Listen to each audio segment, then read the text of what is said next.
Ladies and gentlemen, welcome to another episode of Fuente and Marifel present Meet the Professor. Hello, world. Hello, everyone. Hello, everyone. Hello, everybody, and happy Sunday to you all. We are very excited to have you on the show today, and we are even more excited to have an unbelievably special guest of honor. This gentleman is an icon in our industry. He brings the press to your doorstep. He brings the press to your screen. He brings valuable information. He lights up the industry. The one, the only, Mr. Reinhold Widmayer. Reinhold, welcome to the show. Thank you for all the exaggeration, Jeremiah. I'm happy to be here. Thank you for inviting me. I'm looking forward to have a great hour. Well, it's a real pleasure to have you on the show, Reinhold. And even more so, it's a real honor to have you on the show. You are a man of discretion. You are a man of, like they say, behind the curtains, behind the scenes. And I'm sure that everyone out there knows exactly what you do, what it is you bring to the world, but ironically, very little about the man himself. Now, for those who haven't put a face to the magazine, Reinhold is heading the Cigar Journal magazine, one of the greatest of the greats, one of the pillars of the informative publications in our industry. And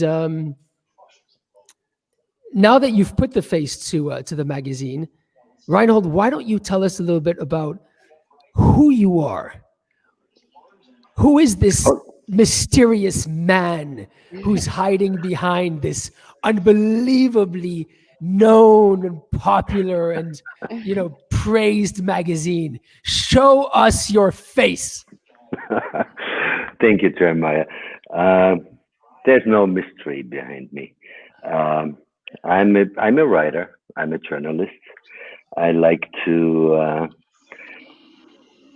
bring things across from one side to the other, from the manufacturers to the readers, from the industry to the consumer.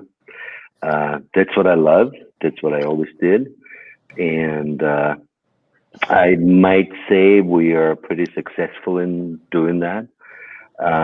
And that's the whole goal. I want to bring the stories, all those emotional, great stories from the cigar manufacturers, from the fields, from the factories, from the drying rooms, the aging rooms, to the humidors and to the shops and to the consumers.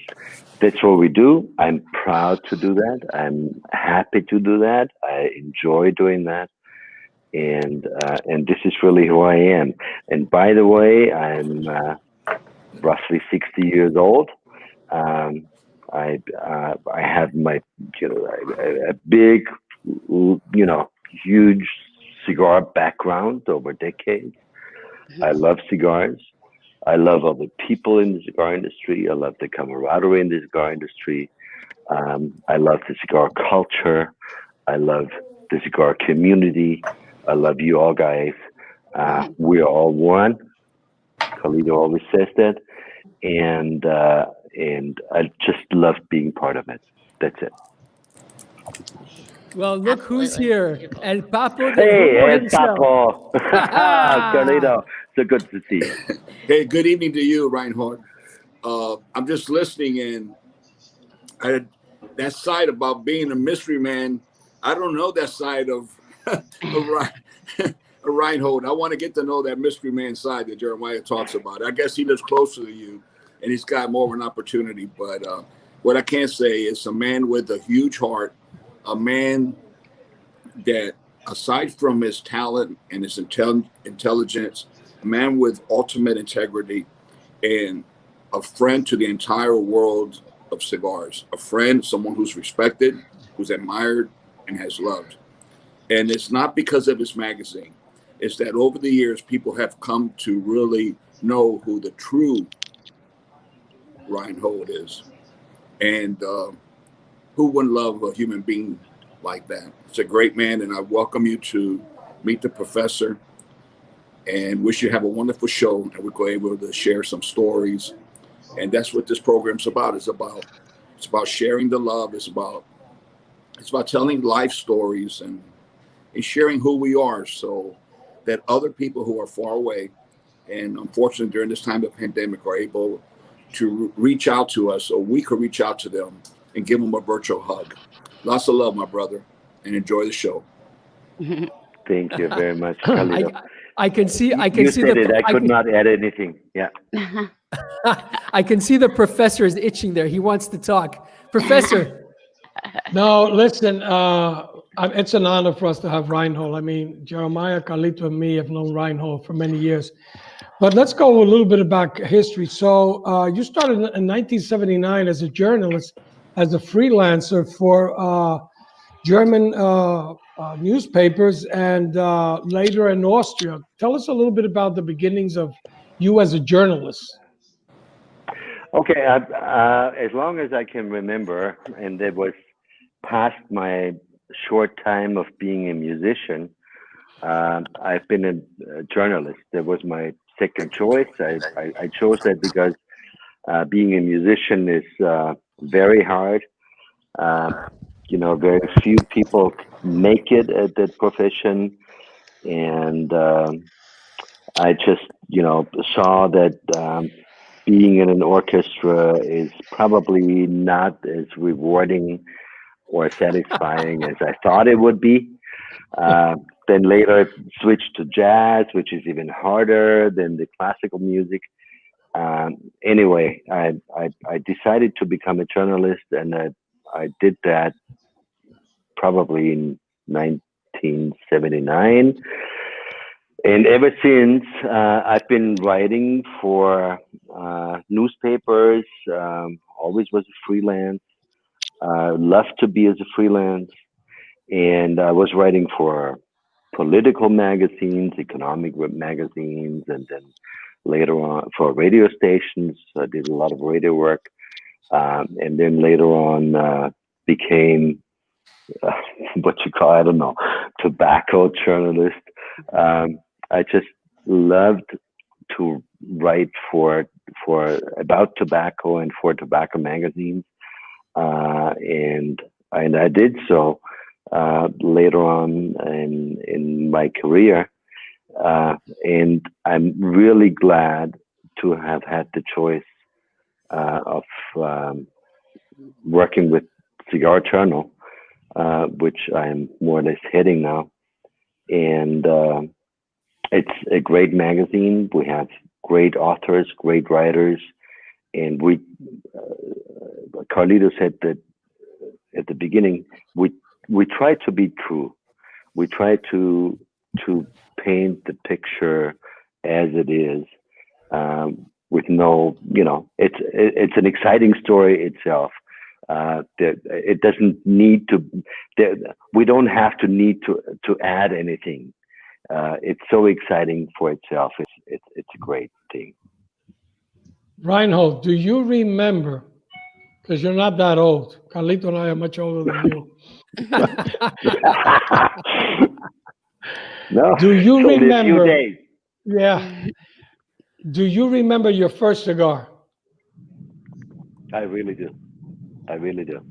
That was on the occasion of my high school graduation in 1977. I was 19 years old, so 40 plus years ago, and a friend of mine invited us to a mountain hut in Austria, and we went there, and he brought some cigars called Imperial. I guess it was in reminiscence of the Austrian-Hungarian monarchy, Austrian-made cigar called Imperial, manufactured in Austria. I remember it was it was a machine bunched, hand wrapped cigar made by Austria Tabak. Came in a beautiful gold colored tube, and was very expensive at the time, especially for us high school kids. And I don't know if you know that, but Austria Tabak was really one of the big players in Europe, at least, for not only cigarettes but also for cigars. We had a lot of famed formats and brand names. One of the ones that I would like to mention is the Virginia, a Toscano-like cigar, which was smoked up until post-war area by our politicians. A very rustic-looking cigar with Virginia tobacco. And Austria Tabak was then in the 2000s was sold to Gallagher, a British company, and then that company was bought out by Japan Tobacco International, and of course the production was stopped, and the manufacture and the factories were closed. I still remember when the one factory that produced those Virginia type cigars in Austria was functioning, and it was one of the factories that became a university later. It's in Krems in Austria, much like the cigar factory in Sevilla, which also became a university. So there are only two cigar factories that ever became a university: Sevilla and Krems in Austria. And Sevilla is famous for the setting of the opera Carmen of Georges Bizet. I don't know if you know the opera, but that's the setting. We were counting on you to sing it for us, Reinhold. Oh yeah, thank you. No way. So, Reinhold, in 2001, you arrive at that time, a lot of people don't know, you and I talked about that, European Cigar Journal. So from 2001 to 2003, how were the first years, you doing the stories, evaluating cigars, all those things? How was your first baby steps at the magazine? My first baby step, interestingly enough, was on the cigar scene of Austria. Austria, as you might know, is a monopoly, a retail monopoly. And there are weird things going on with monopolies. For instance, and I told that in my stories. Retailers cannot advertise. They are not allowed to deliver. They are not allowed to write invoices, for future deliveries, and they are not allowed to whatever. One little story: a lady was buying her newspaper all the time at the tobacco retail store, and then was going to the supermarket, and the supermarket cashier said, "Hey, you have the newspaper in there, so I have to cash it." She said, "No, I bought that at the tobacco store." She said, "What's your proof?" So next day she asked the tobacconist to put her stamp on the newspaper.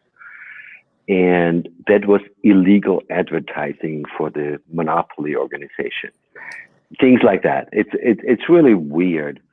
So Austria is a very difficult market, and I did my first stories in European cigar called Journal on this monopoly, telling the people how crazy the idea is of being a business on one hand, but having all these restrictions on the other hand, where you can't be a business. So that made me, that put the focus on me in Austria, at least, and the publisher at that time was really happy because the sales increased a lot. So he made me then editor-in-chief later on. I can't hear you. Let me ask you this. The change of the name from European Cigar Journal to Cigar Journal, how did that idea come up? Because I don't think a lot of people remember that, especially the young generation. Maybe Right. Carlito can remember that. Right. I have to say that I never liked the title of the magazine, European Cigar Cult Journal, ECCJ. It was called. Especially I disliked the cult in the title. So since it was not my magazine back then, I tried to argue with the owner, and finally we got rid of the cult in I think it was 2010. And a year later, we got rid of the European. So now the magazine is called Cigar Journal. Reinhold, I don't want to get into politics, but it sounds like you should be running for president of Europe soon if it continues. Okay, right. Because if you start getting rid of Colton of Europe, I mean, you'll get elected. Yeah, just the union, not the European Union, but just the union. Reinhold, one of the things, and we talked about it yesterday, and you and I have talked about it previously, and a lot of people ask me, they ask Carlito, I know they ask Jeremiah a lot. I see a difference between cigars sold in the States, and let's talk about just Europe. We can't go into other countries. I firmly believe that there's more brand loyalty in Europe. They're not like the Americans that go into the shop and the first thing out of their mouth is, what's new? Even though I've seen in the last 2 or 3 years more brands coming into Europe, but I firmly still believe that the brand loyalty in Europe is stronger than the States. I would like to hear your opinion on that. Before Reinhold answers that, Professor, please, if you grew up in Brussels and you start walking the streets of Miami Beach and you start talking about loyalty, what do you think is going to happen? I probably get shot. Oh, that's great. Let me start with a little story. 10 years ago, 15 years ago, I don't know when it was, I visited an event in London, and the manufacturer that was featuring the event was nice enough to bring a couple of boxes to the cigar terrace and offering cigars to everyone. And he said, "My name is so and so, and these are my cigars. Would you like to have a cigar?" And one guy sitting next to me, a Londoner, said, "Is it Cuban?" And he said, "No, it's Nicaraguan." He said, "No, thank you." And so this probably sheds some light on what's happening in Europe. Still, Europe is very loyal to their brands and also to Cuban cigars, I have to say. The next thing I would say is market shares are shifting drastically. A lot of young people are interested in getting to know new origins, new aromas, new tastes, new profiles, and brand loyalty is shrinking, but it's still very high. And Jose, when you said a consumer goes into a shop in the U.S., yes, their first question is, "What's new and what's the new deal? What can I get, as a good deal?"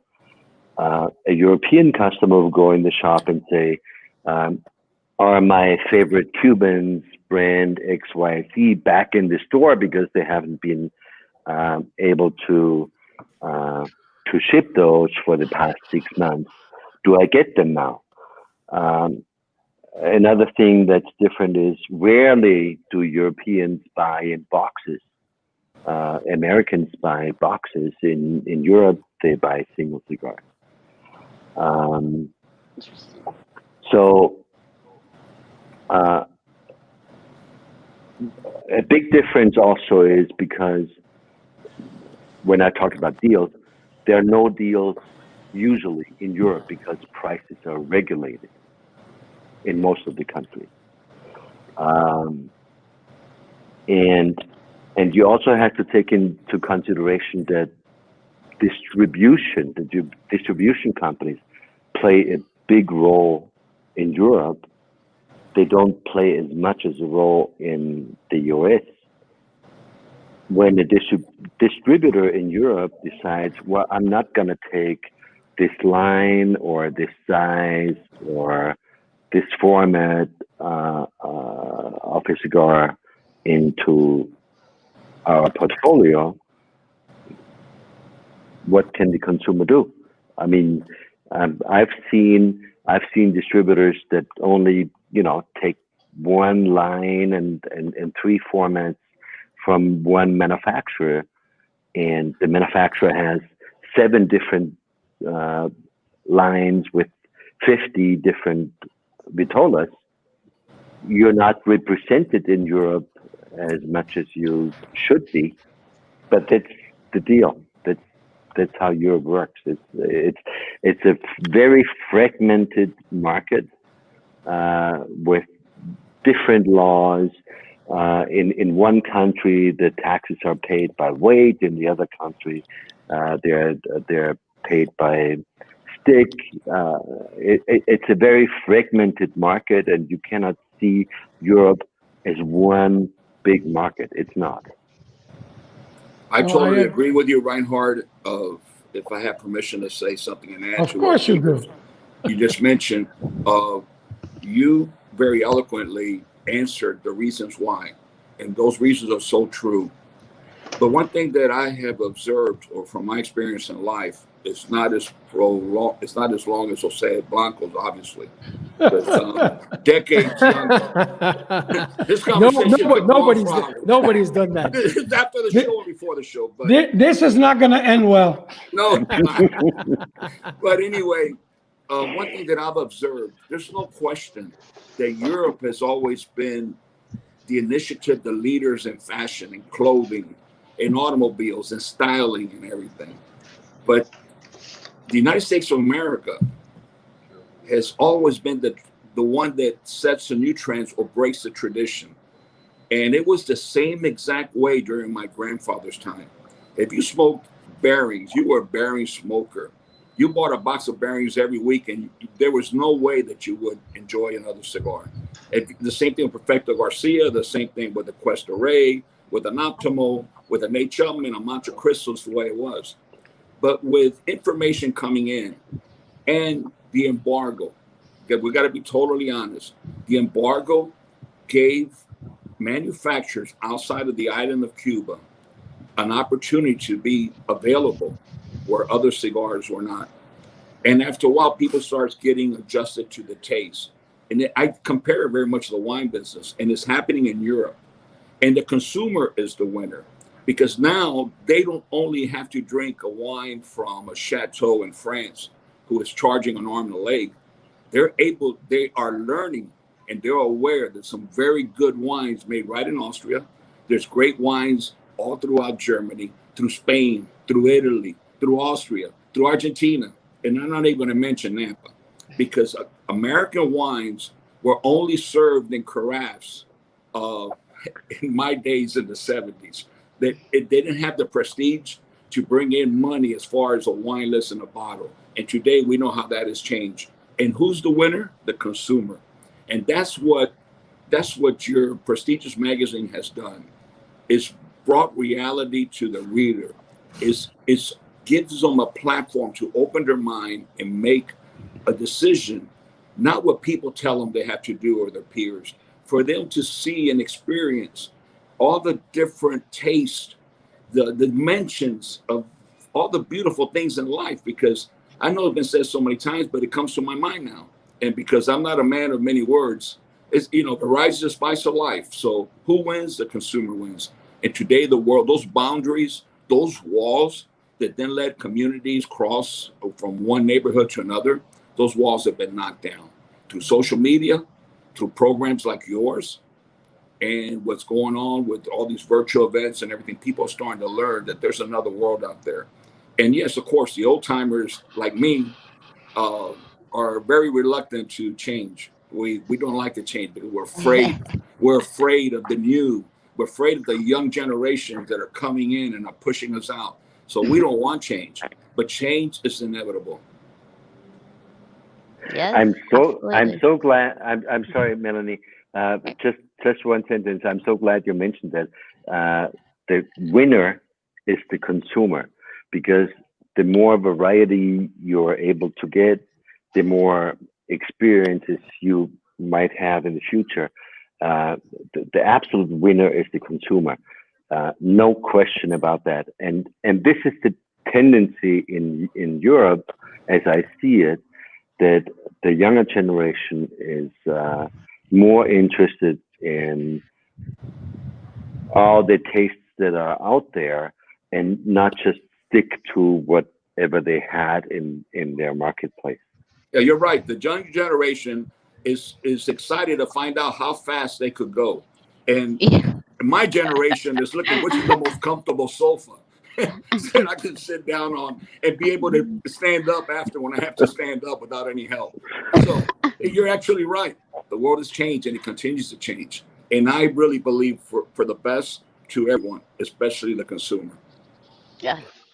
I agree. And to be honest, we're not going to get into details of brands and countries, but we all have seen in the last 5 or 6 years how the non-Cubans have really taking a huge part. If you take Germany, for example, you just got to look at the numbers out of Germany. And right now, and I was talking to Carlito and Jeremiah about this, if you look at London, who would have thought right now the numbers of what's happening? And I've talked with somebody a couple of weeks ago that told me, we believe here that in the next 2 years, if the supply is there and the companies like yours and other companies can supply us with cigars, I will guarantee you by 2022 that England, which is one of the strongest strongholds for Cubans, will probably be around 50-50. It is changing. And it's been because of social media.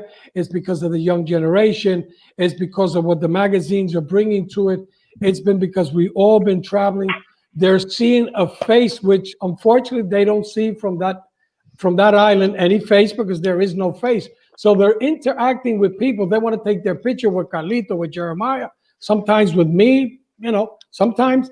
And they put it on their man mostly cave. with Melanie. Yeah. Mostly with Exactly. Melanie. Everybody wants a picture with Melanie. Oh, yeah, that's... Melanie, they when do I get a picture with Nobody you? nobody wants a picture with me. Yeah, You well, guys me, are silly. what I'm saying is, if you look at the last couple of years, I've been in Europe a lot, done a lot of events. They want to take a picture when you come back. They have it blown up. They want you to sign it. They put it on Instagram. They put it on Facebook. They put it on Twitter. They want to react, and all of a sudden they say, "Well, I know so and so well."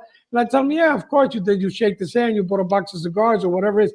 But the world has changed. And even though sometimes we are resistant to change, one thing I can tell you, and even with some of the people that are in the 50s and the 60s, when they have seen the cigars and tasted the cigars, they've said, man, this is different. This is really nice. I really enjoy this.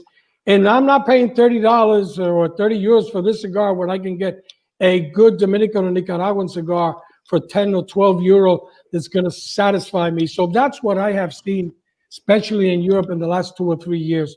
It's changing a lot, in my opinion.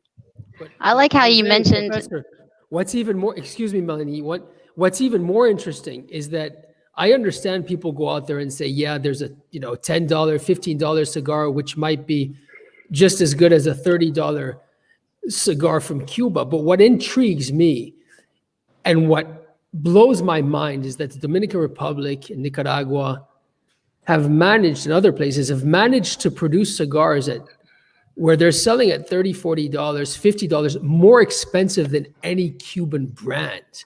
And the following in Europe, and I say Europe because I've grown up and I lived in Europe my entire life, the following in Europe is unreal. And this, Professor, this is thanks to people like Reinhold and others who have gotten the message across and who have educated the consumer, who had taught the consumer, because Carlito and my father and other people, myself and my brother and all the other guys running around, we can't be everyone everywhere at once. We can meet pockets of people. We can try to get message. We can try to share. Carlito can try to share the message of what he's doing and for people to be able to understand. But he can only do that in a limited base. He can only do that when he's traveling, when he's with people. But the press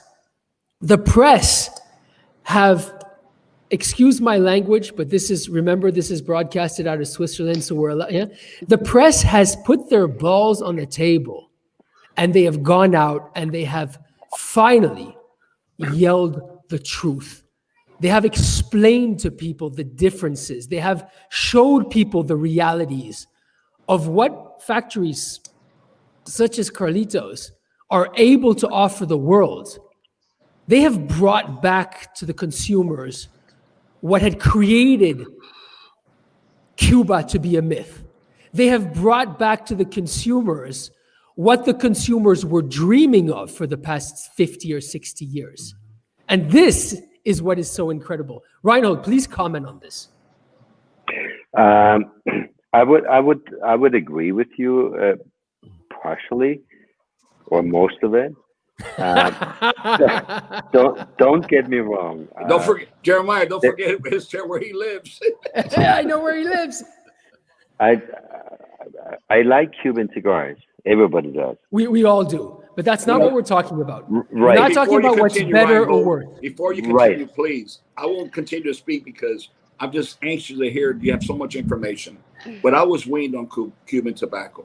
Everything that we did was to honor our heritage, our mother country, and so forth. And Cuban tobacco is great. What the people go through in Cuba breaks my heart. I am looking forward to the day that there will be Cuban cigars legally available in every smoke shop on every shelf, and that Fuente Cigars will be their neighbor. And that's the only thing that I hope that would occur someday to the rest of the world. And as you said, we are all one. And it's the consumer who really is the judge of what cigar they choose at that moment, because it is they who are paying for it. and it's their choice. And that's the only thing that I hope would come, because I think it would contribute. It would help Cuba. When Cuba has competition, they're going to improve a lot of things they're capable of. And Cuba's capable of producing tobacco for the entire world without a Nicaragua, without a Dominican Republic, without a Mexico. It is capable, because at one time it did, when Tampa made 500 million cigars with Cuban tobacco. So relatively speaking, if you look at the potential of Cuba, it's amazing. You know, all we want is to be all together and all be one. We're one large family. Carlito, you took the words out of my mouth. I would have mentioned that in a second. First of all, I think what we do as a magazine is telling people there is more than just Bordeaux. There are wines from Italy, there are wines from Austria, there are wines from Germany, there are wines from Switzerland, and they're excellent wines. So we do the same thing in our magazine. We tell the people, hey, listen, there are so many cigar countries. There are so many Cubans, not only Cubans, but also Cubans that move to other countries, and they have the knowledge and they have the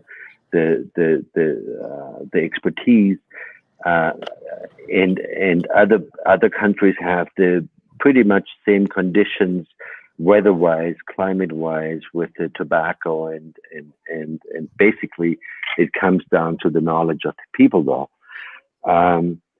What the New World cigar countries are providing to the cigar culture today is unbelievable in quality, in craftsmanship, in value. It's wow. And we try to widen the angle of the consumer to not only look at their traditional source, but also try new things. And I think we did that pretty well. That's one thing. What Carlito was talking about now is what I call the paradise of cigars. Imagine a Fuente with Cuban tobacco in there. Imagine whatever, any other manufacturer with parts of Cuban tobacco in there.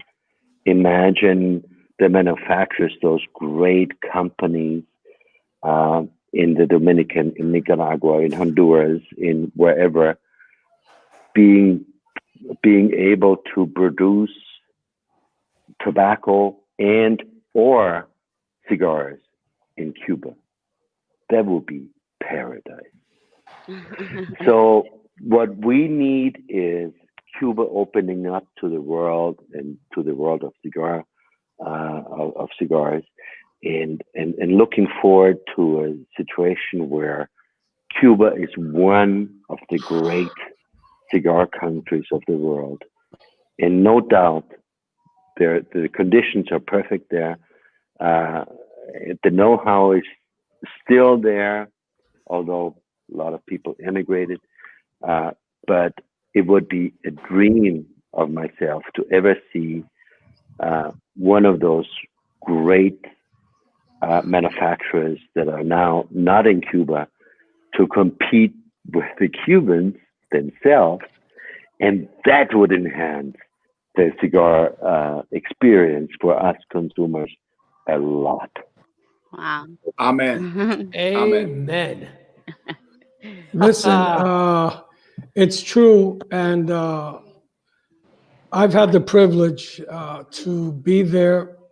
I was able, through a friend, to bring back wrapper, and then another friend in Canada one time gave me a whole bunch of filler. And when I was La Aurora, I did a couple of blends using the wrapper, some Corojo and Piloto from Dominican, half a leaf of Nicaragua. And I can tell you something, it was great. But I agree with Carlito, because at the end of the day, we got to be honest about this. The first thing is we need them to have their freedom. We need the private sector to go back.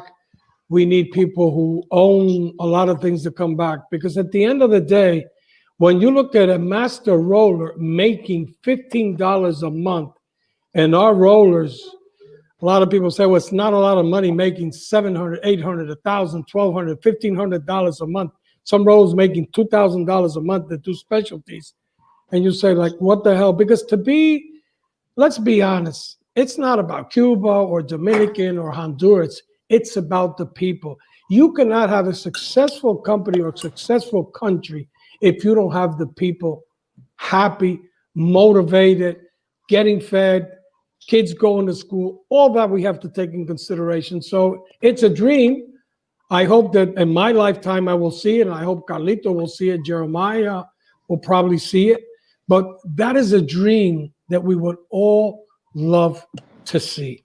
Jose, I have to also add that what breaks my heart the most is that, as you said, $15 a month for making the most famous cigars in the world.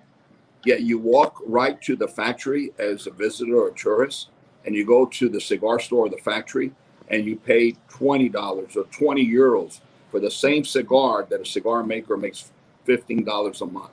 To me, in my world, in my heart, that doesn't add up. It doesn't equal, and I'd rather have the competition fiercely in my face and our company to sell less cigars and to know that the right thing is taking place in the world and everybody is given the respect that they deserve for their artistry, for the tradition, and that, as you said, we're all one. And I just want everyone to be happy and that we could enjoy ourselves. And I want to just add, I remember I used to send humidipacks.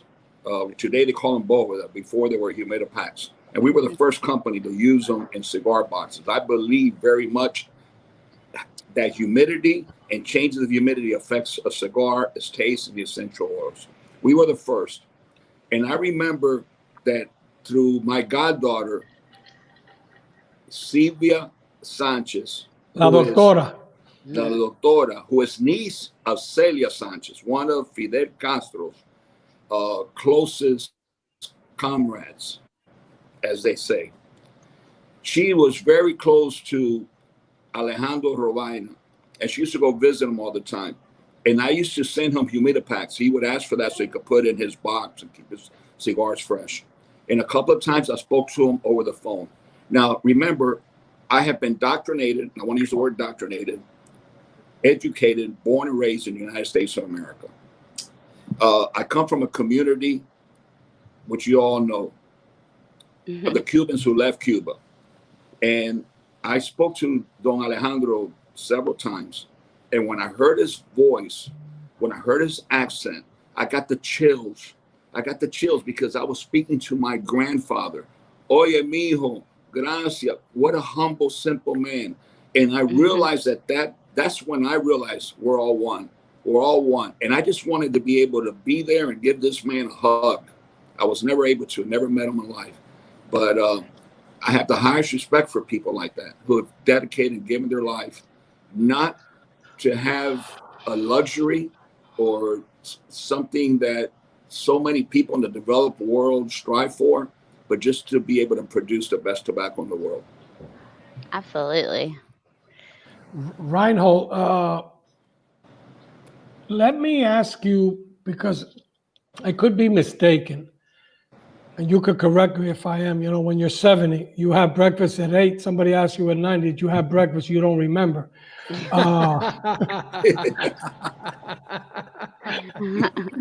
That doesn't happen when you're it's a Monday and you say, is it Friday already? It happens to all of us now. Professor. Especially now. You're not 70 or 50. What are you talking about? Well, I feel 40 and Carlito feels 21. Yeah. Reinhold, the trophy awards, how did that concept come up? The idea, because the other magazine has a big thing going on. You guys have this going on, which is very, very important. I've had the privilege to be at IPCPR. You invited me there. I was there on a couple of occasions. I know you're going to do it virtual now, but tell us, how did that idea came up, because it's recognizing, factories, best brand of Nicaragua, best brand of this, best brand of that, big factory, best practices, all these things. Tell us a little bit about that, Steph? because I think that is very important for the industry. Steph, Yes, thank you very much for the question. Let me just revert to one statement of Carlito that he made before that. It's not only the money that people make in Cuba, which is a sad story, but it's also about the missing patriarch that says we're going to do cigars this way and that way and the other way. Cuba makes their cigars Cuban way, and that's it. And there's not much differentiation between the one line or the other. That's what I wanted to add. Thank you for the question about the cigar trophy. We are going to have the cigar trophy on award ceremony on September 18. I invite everybody to join in September 18 at 5 o'clock Berlin time, Paris time. I think it's 11 p.m. Hong Kong, and 11 11 Miami, right? Yep. And we're gonna have as much as possible of what we had live before. The concept of the cigar trophy was we wanted to create a consumer award, like for the movies or for the cars or whatever. Consumers should be able to tell, this is my go-to brand, format, cigar, value, whatever. And we came up with that system a couple of years ago, actually 7-8 years ago. Before I took over, the cigar trophies were mainly decided by the owners of the journal. And then I decided, no, we should the consumer to give the word to the consumer, and I think it's great. Although I think the consumer has its last word with the purchase. Of course, the purchase is the biggest award that any manufacturers can get. But there are certain products that people cannot afford, or they're looking to get, but they don't have the money, whatever, and it's probably a little a prestigious thing. So I wanted the consumers to vote on whatever they thought would be the best cigar, the best brand, the best value, and then later on the best accessory and best lounge in the world. And what we do is every spring we ask our readers to nominate their favorite products, and they nominate that in whatever, more than 100,000 nominations. And then we do a short list. Whoever gets nominated the most gets on the short list of 5. And then we again put that short list on the vote, and people vote on the best 5 of the short list. And this will take place on September 18, and I hope you will all be there and watch it, and so will be your fans and the community. Reinhold, I want to say that more than for the consumers, the way I feel, what I see, is that you created Academy Awards where the industry could come together, which we're all there internationally from different countries. The Nicaraguans with the Mexicans, with the Cubans, with the Germans, with the Australians, with the Asians, with people all over the world. And the celebration, to be able to applaud and to give credit to a colleague who has been recognized, it's a very, very warm feeling for others who are there. And I think that Academy Awards is so special that we could be part. And I think it's something that is so neat in this industry, and you have been a leader initiative to bring us together. We look forward to that moment, whether it's in Las Vegas, whether it's in Germany, that we're all together. We hug each other. We're all together. It's, you know, whoever wins, we're all winners. And it's just a beautiful, and you have accomplished this. And I take my hat off to you for that.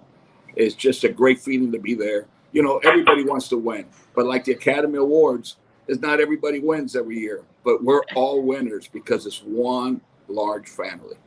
Well, I think what you guys hit on especially was important is the idea that you have now included your customers or the customers or the cigar smokers into the process. So whenever people are engaged, as with social media, they will attend more and they feel more included with you guys, and they will it's just a tighter relationship. Professor, I don't want a pink slip on Monday, but I want to ask a question. And I know that you're the moderator, but Melanie has mentioned social media. I want Reinhold to speak a little bit of what he has done with social media, reaching out, because to me it's one of the most fascinating, interesting uh, shows that reaches out to so many people, that gives so much information. To me, you know, and I see many of them, and to me that's my favorite of all. I mean, I want to say, and I don't want to offend anybody, but what he has accomplished, and the, you know, the following and everything, because the way they present it, and how it's always you learn something. I learned something. I learned many things in every program.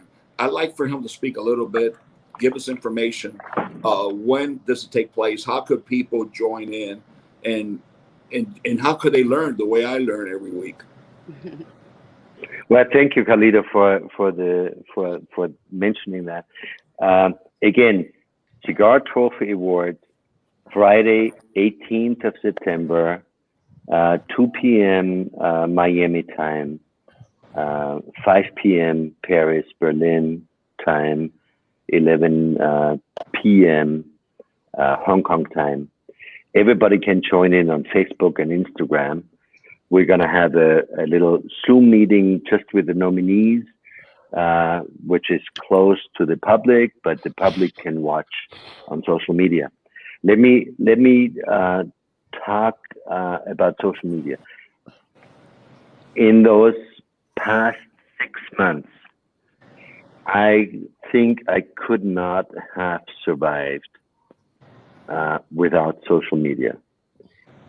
For me, for us, it has been the way to communicate, to see each other, the way I see you now, live, in your green shirt, being in a good spirit, Carlito. It makes my heart beat. I love that, and I think it's a great achievement. Just think about if we had the same situation 10 years ago, and trying to do a Cigar Trophy Award party. No way. We'd be all screwed. No way. So it's the second best in being live, because I would like to give you a hug right now and say, hi, Carlito, how are you doing? But it's not possible. It's the second best way, and I'm so grateful that technology provides us with all these possibilities and allows us to connect with each other, at least virtual. And yeah, I have to say it's a great source. It's really great. Plus, as you said before, there are so many, not only get-togethers, but there are so many educational programs going on social media and on the web in general. And if I might mention that, we are just launching our digital version of Cigar Journal in Spanish these days. Awesome. So for all the Spanish-speaking community, Cigar Channel is going to be available digitally, already now. It is available. Reinhold, Reinhold. I would like to take this opportunity to extend love from Tampa and the Dominican Republic. Cynthia Fuente sends her love, her respects to you. Liana Fuente, same. I got a message here from Ciro, who's sending his love and his respect as well. Everybody is so excited to be listening to you on the show today and so grateful for everything Thank you. that you do for the industry. Reinhold, we're going to put you in a tough spot right now because it's that time of the day. I don't know if you know our tradition, but it's called Melanie's Hot Spot. Melanie, will you please grill Reinhold? Ladies and gentlemen, this is Melanie's Hot Spot. Melanie. Okay, Reinhold. Let's see. I'm gonna assume that there's probably been a lot of interviews that may have gone a little funny. So, what was probably like, or an interview or a moment where you can just remember that you made a mistake and you had to fix it, and maybe it was a little embarrassing, so we can all laugh. Well, I don't know if you can laugh. I certainly would not. Oh, But yes, there were several of those occasions where I'm sitting in an interview and all of a sudden I'm blank of the whole portfolio of my interview partner, and I'm just trying to pull together all the information, but I can't. Yeah, it happens. It happens when you're distracted or you know when you have things on your mind. It happens. Interviews go bad sometimes when you're not concentrated and when you're not focused. It did. It yeah, did. I can imagine. I've definitely had a few, and figuring out the technology is just even more fun to try to do it all together. Oh yeah. Reinhold, we cannot do the show without mentioning Light 'em Up. I've had the privilege to be on it. Cynthia has been on it. Carlito's been on it. Jeremiah, I think, has been on it also. And I have to say that Reinhardt, in my opinion, is one of the new generation, very talented, very he investigates everything to do the shows. And to be honest, I don't hear every show. Sometimes I see the reruns because we have a lot of things going. But I think that he has brought, especially to the podcast, a different way of interviewing. To me, in my opinion, he's a professional with a great future. You and I talked about him the other day. I talk a lot with him. He calls me to speak at least once a week, and I think that he has a big future in the industry. He has a big future with Cigar Journal, and I cannot do the show without mentioning Reinhardt because he has a big following, and I know that one of his biggest fans is Cynthia Fuentes. She adores him. Yes, I agree, Jose, but I thank you for bringing that up because that was the question that I asked Reinhold, actually, because I know he's very responsible, or I feel that he's the heart and soul behind that show, and that is the show I was referring to. But Reinhold is so humble, he doesn't even want to take credit for anything. He goes off and he speaks about something else. I would like to know about the show. Well, actually, I have to tell you, I have no credit in that show at all. Really. Reinhard, who is a contributor to our magazine, approached me at one time and he said, what do you think of that idea? And I was hesitant, really. And I said, Reinhard, there are so many good podcasts out there. There are so many good shows. I was referring to podcasts mainly. How do you ever think you could do that? And he said, I just want to try and I want your support. And I said, go ahead. You have my support. And really, all what we do is support him. It's not our show. It's his show. It's his entity. He's on his own. That's All we awesome. did is try to connect him with some people and give him some advice. But Reinhard earns every single thing to himself. He did that on his own, and I'm really proud of him. And you'll see that we're gonna make him proud. He did a tremendous job. I Yes, think. he Absolutely. does.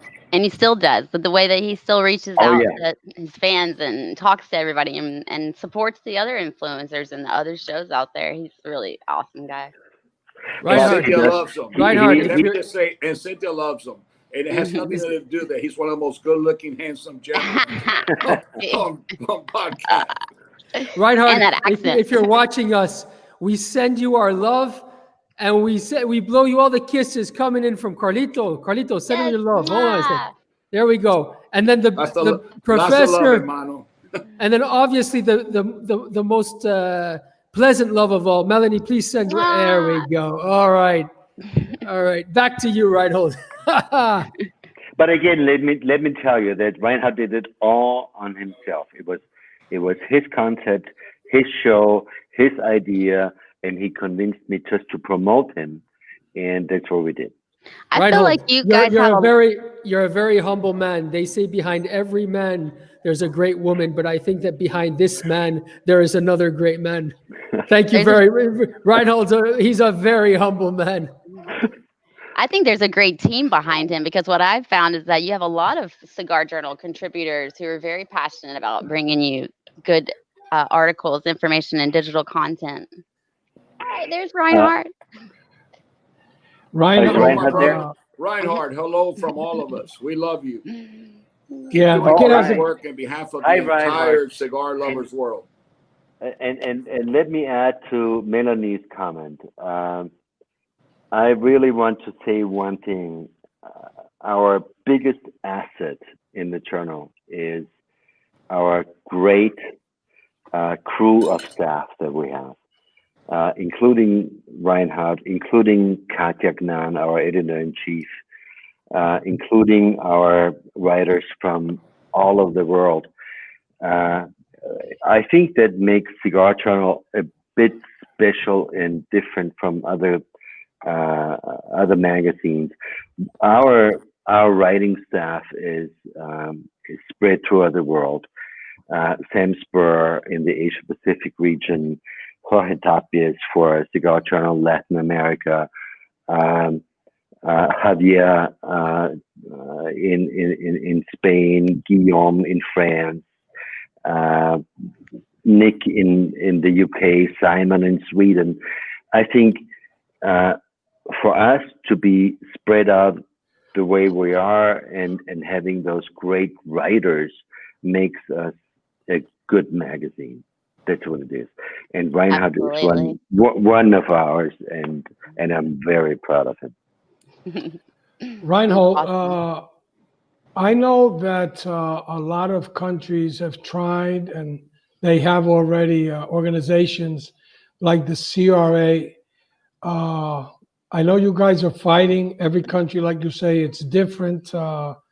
The rules where you can smoke, where you cannot get in. If it's 100 square meters, some restaurants, like in Spain, will allow you to smoke. Everything is different. I would like to ask you, what do you think is the biggest challenge that the European rights of Europe have going forward with the smoking bans and and all the things that hurts our industry? It's the politicians. As you know, our probably our biggest enemy is the WHO, be it in the US or in Europe. The US has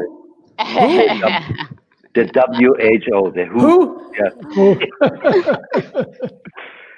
So 100 and whatever, 30 countries signed the anti-tobacco treaty. Whereas the U.S. keeps it on on a pace that is, reasonable. A lot of European countries try to be holier than the Pope. Be it the Czech Republic, be it Slovenia, Greece, you name it, Netherlands, and that makes the thing so difficult because we are splattered into small countries where the politicians have a different approach to whatever the WHO says. And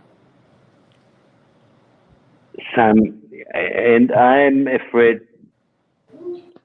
I would even say that I think the WHO is bribing countries to follow their rules.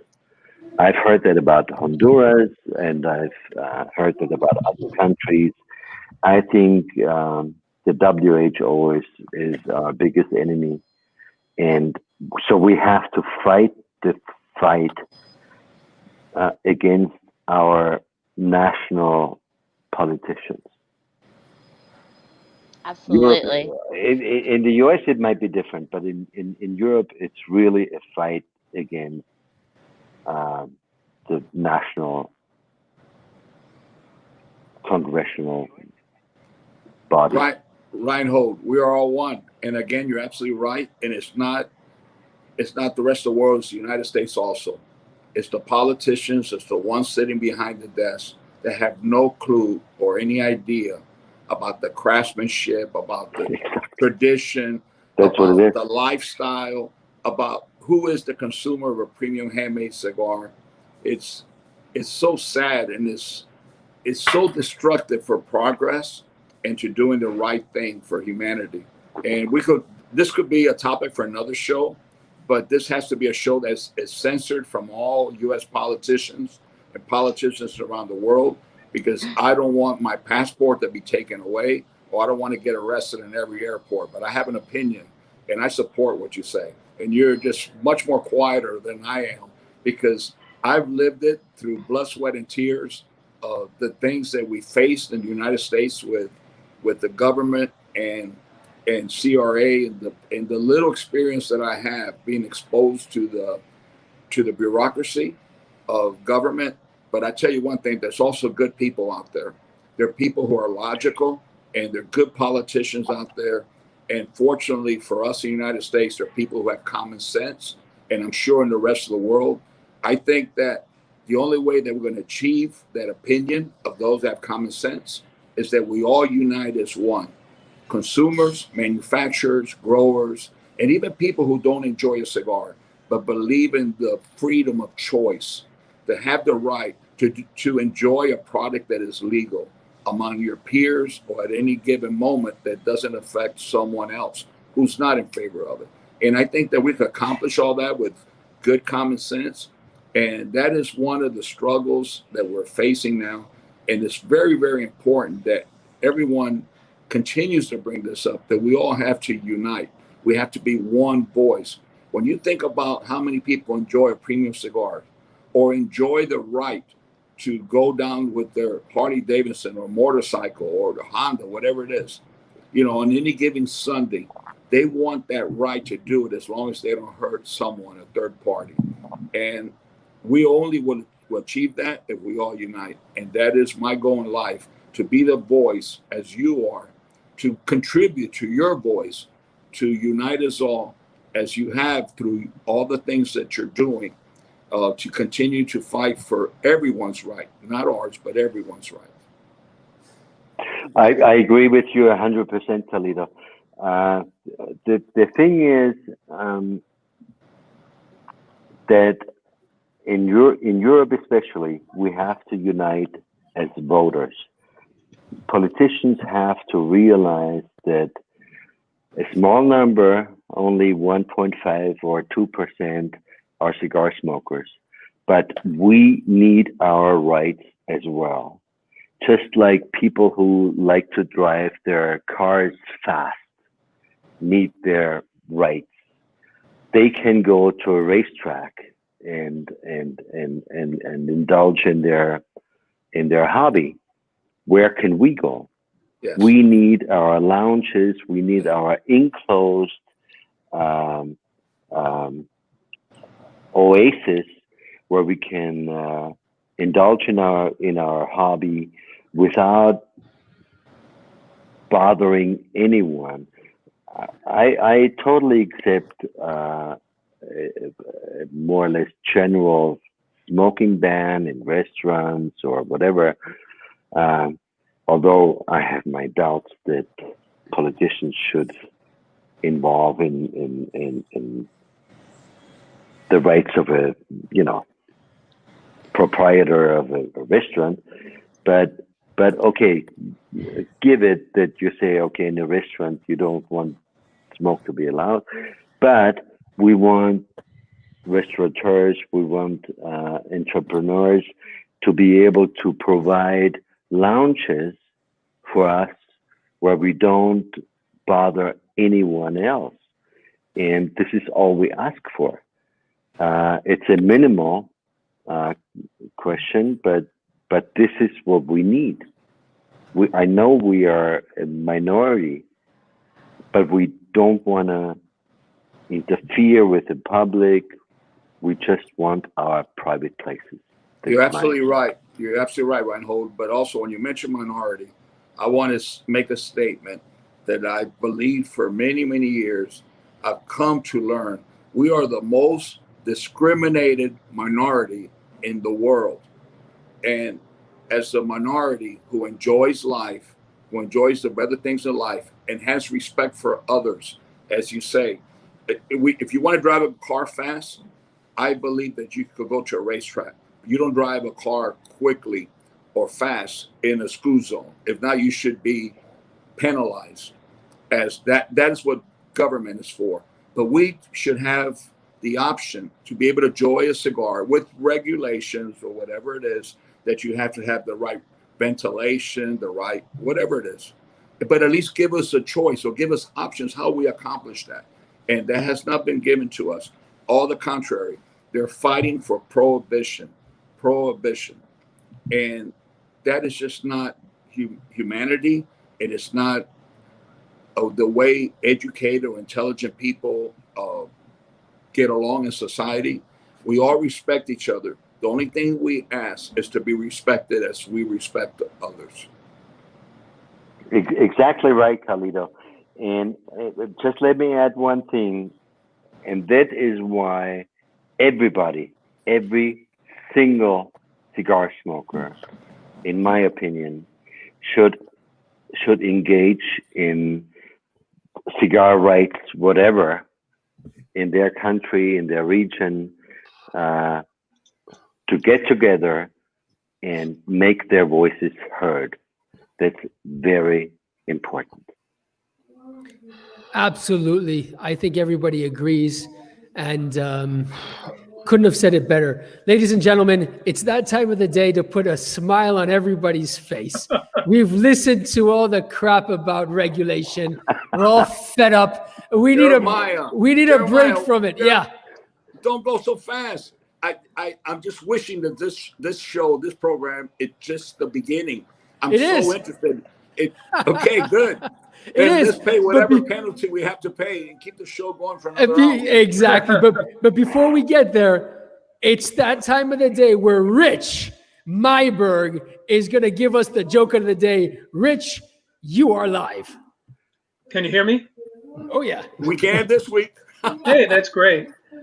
First thing, all you youngsters are ageist, being the oldest cigar broker in the United States. I got to remind you guys that 70 is now the new 50. Thank you. Although 8 p.m. is the new midnight. So, Reinhold, and 60 is the new 30. There you go. Reinhold, I remember a number of years ago when I was representing a company out of Brazil, and they were given the Journal Award. and it just speaks so much about government interference. The professor, everyone knows that Brazil grows some very good tobacco, Absolutely. Paraparauca, Mata Norte, Mata Fina, and to make cigars there, the government puts such burdens on those cigar makers that they cannot compete in the world. It's just government overreach all the time. As far as the WHO, I want to change it to WHY. So, as the story of the week is about a friend of mine, a chap named Carl Herzog. Carl and his buddies were all prepared to go out on a big fishing trip. And unfortunately, in the dinner, they're having to chat about what they're going to do. Carl has to tell them that his wife won't let him make the trip this year, just refuses to let him go.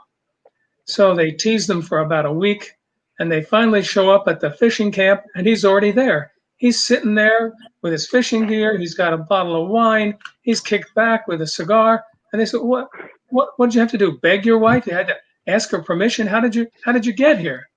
He says, well, I got home from work yesterday. I was so sad because I couldn't make the trip. I sat down on my chair. I got a beer. I leaned back. The next thing I know, her hands are over my eyes. And I turn around and she's there in this really sexy lingerie and says, honey, I know you're not feeling well, but why don't you carry me off to the bedroom, tie me to the bed, and you can do everything you want. And he said, well, here I am. So that's this week's story. Oh my God! Thank God we're broadcasting out of Switzerland. Thank you, my brother. Thank you. By the way, you're the best looking broker, 70 years, 20, 30, whatever, that we have in the United States of America. But besides that, I'm curious to know what the WHY, what does the Y stand for? Why? Just why? I'm not that clever. I didn't catch on, but you know what? Yes, why? That's okay. Wait till you're 74 like me. Your brain will catch on to that kind of stuff, Junior. All right, Rich, thank you very much. God bless you. Say hello to Brenda. Bye-bye. I will. Reinhold, I'm going to ask on my part, my last question, and you and I talked about a little about this, and this might rub some people the wrong way, but, you know. Oh, yeah. Reinhold, you know that a lot of companies in the States don't understand the European market. And unfortunately, a lot of companies in Europe do not understand the American market. I'm not criticizing anybody because none of us are perfect and we do not know it all. What do you think is the biggest mistake, and you could group us all together, that the American companies do towards Europe and the European companies do towards the States? What do you think is the biggest mistake we all commit? Let's throw us all in there. Well, that's an interesting and huge question. Let me start with American companies and their approach towards Europe.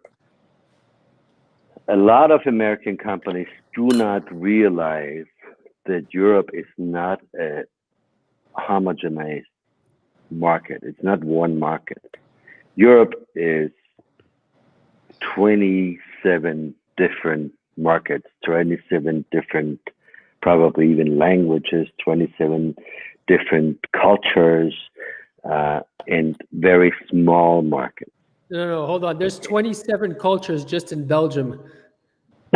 Yeah, okay. Yeah. So 28, 27 in Belgium and the rest of Europe.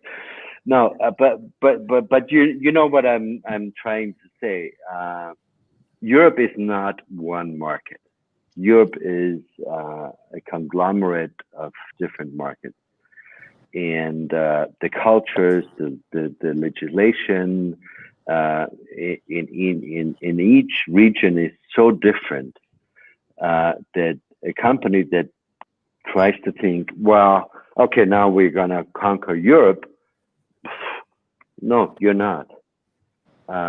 You need to either have one European distributor that can deal with all the different legislation, or you deal with 27 different distributors that are able or not able to import large numbers, mostly small numbers, of cigars. So that's the side of the American companies. In Europe, we have it really depends on who you're hooking up with. If you have a big European company that is able to handle all over Europe in terms of legislation, culture, languages, and so forth, you might be good. If you start, let's say, with a small German, French, Spanish company, and think you might be in Europe, you're not. The European distribution companies are very powerful. They are the key to get your product into the stores, and that you have to multiply by 27. And then also you have to take into consideration the difference between a US retailer and a European retailer. A European retailer, in most of the cases, is a very small retailer, has very, very limited shelf space, and has to decide, what do I put on my shelves? Usually it's the global brands. When it comes to smaller brands, you have to fight for it. And it's very hard, and very hard to convince retailers and distributors, of course, to do that. It's a total different ballgame, total different culture, and whereas U.S. companies tend to be more aggressive on the market and positively aggressive, European companies tend to be fine when they survive. That's my opinion. And I agree. Very interesting. I agree with you. Very 100%. Reinhold, I just want to say that, as always, being a witness to your testimonies, I learned something. I learned a lot. You just gave one of the most important information to all the manufacturers of Europe and all the manufacturers of the United States, including the consumers. It's the reality. It's a different world, and it's very, very difficult. But through Cigar Journal and through all the efforts being made, we just, as Fuente, just want to have an opportunity to reach out and have, through our cigars, to share our love, to share our story. And you've been a big part of sharing the story. And through our story, you share our love. And for that, I thank you wholeheartedly. You are so right. I learned so much from you. I wish this program could last 2 hours. I'm going to speak out for the professor, even though this is the professor's show. And I'm just supposed to be in the background. And today I spoke more than I should have. And he's the one supposed to interview you. And I feel it. Maybe it's because inside of me, I feel so uncomfortable that the professor is interviewing you when you have always been the interviewer. But what you have contributed to this show, there's so much more. I want to be the one to please invite you to another show as soon as possible and continue to talk about so many things and information that you could give to the cigar world. You bring so much peace with your delivery. You bring so much optimism with your delivery and hope. And I just say thank you, Reinhold, long life, and please don't ever lose that passion that you have. Never change. Te quiero mucho, hermano mío. Thank you so much, Carlito. I have to give the same thing back to you. You are so much an inspiration to me. I cannot tell you. I just would like to give you a hug next time I see you, to express my gratitude to you. We will. You were always a big, big, big inspiration to me, and you inspired me to so many things. But thank you for your words, and I hope to see you on September 18 for the award ceremony, cigar trophy award ceremony, and I'm glad to see you all there. Actually, You will see us. You will see us, Reinhold. And right. and I want to reach out to everyone who's listening now, and everyone who I could reach, and I will work on it for the next couple of weeks or next week to have everyone. And I will be there to celebrate whoever the winner is. I will be there just like we are in Germany or we're in Las Vegas, to virtually give a hug to the one that is being recognized, who is part of our world, is part of our neighborhood, and that shares the same love for people as we do. Yes. Thank you so Awesome. much. Absolutely. And I think it's a good way to wrap up the show. Reinhold, we've blown through the time today, and this show is supposed to stop at an hour. We've hit an hour and a half now. So we're going to have to put an end to it. But we would like the honor of having you back on the show, because like Carlito said earlier on, this is just an introduction. I'm sure Carlito would call it foreplay. The professor Yes. would call it something much more boring. But in all cases, this is just the beginning. Melanie, what would you call it actually? To be continued. All right, ladies and gentlemen, to be continued. So we're going to have to send you our love and beg you to come back on the show at a later date so we can continue this. Would you accept that invitation? Oh, of course. Anytime. Really. Thank you so much. All right, guys. Great honor. Let's all send a huge kiss and hug and love to Mr. Reinhold Widmayer. Reinhold, thank you very much for being on the show with us. Thank you. Thank you so Reinhold, much. It's been an honor to have you on the show. If there's somebody that we've learned throughout the years, the way the magazine has portrayed themselves, and you said something very important. You have so many talented writers that I personally know that have interviewed me. I've collaborated with them for many, many, many years. Whatever little I know about, I'm willing to share. But to us and to all the hundreds, thousands of people that see the show and will see it on our YouTube channel, thank you very much for having us. And for next week, we're going to have a very good friend of Carlito, a very good friend of mine, and I think Jeremiah also knows that it's the one and only Mr. Gary Pesh, that next year will be celebrating 50 years in the business with Old Virginia Tobacco. So we will have a great talk with Gary, one of the, he's been president of the TAA. He's been very active with legislation. He was the president of, at that time, I don't remember, I think it was RTA, but a good friend, a person that has fought a lot of battles with our good friend Glenn Loop that was on the show a couple of weeks ago. People are still talking about it. So tune in next week with our good friend Gary Pesh, and the best is yet to come. I want to add that Gary Pesh is also a volunteered board member of the CRA. Awesome. And not only Gary Pesh, Jose, you love this kind of description. Gary Pesh looks very young and very good looking, but he's been around as long as I have.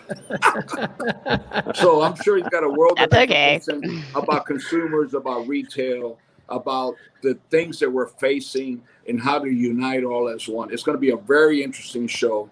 I have the greatest respect for Gary Pesh. He's sincere. And like I said, he has been fighting side by side and one of the greatest contributors to achieving all the things that legally have been achieved with CRA. Gary Pesh has been from the beginning a volunteer board member.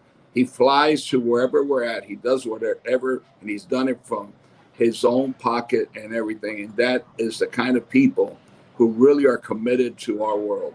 And it's going to be a great show. No question about it. And everybody should tune in. All right. Without a Absolutely. doubt. Reinhold, one more time, the cigar trophy, please. What date, what time, and how do we tune in? September 18, Facebook, Cigar Journal, link, Instagram at Cigar Journal Mag. It's going to be live for everyone to watch, and I'm looking forward to see you all. I We'll be will. there. Ladies and Absolutely. gentlemen, you have just witnessed one of the greatest journalists in our industry over the last hour and a half. We're extremely grateful, Mr. Reinhold Widmayer. Reinhold, thank you very much. In the meantime, we will see you all next Sunday. Until then, be safe, take care of yourselves and of others. In the meantime, all our love. And for the next show of Fuente and Marifel present Meet the Professor. Bye-bye for now. Bye-bye. Love you guys. Bye-bye. Love Bye. you all. Bye. Thank you. Thank you, Ryan. Thank you.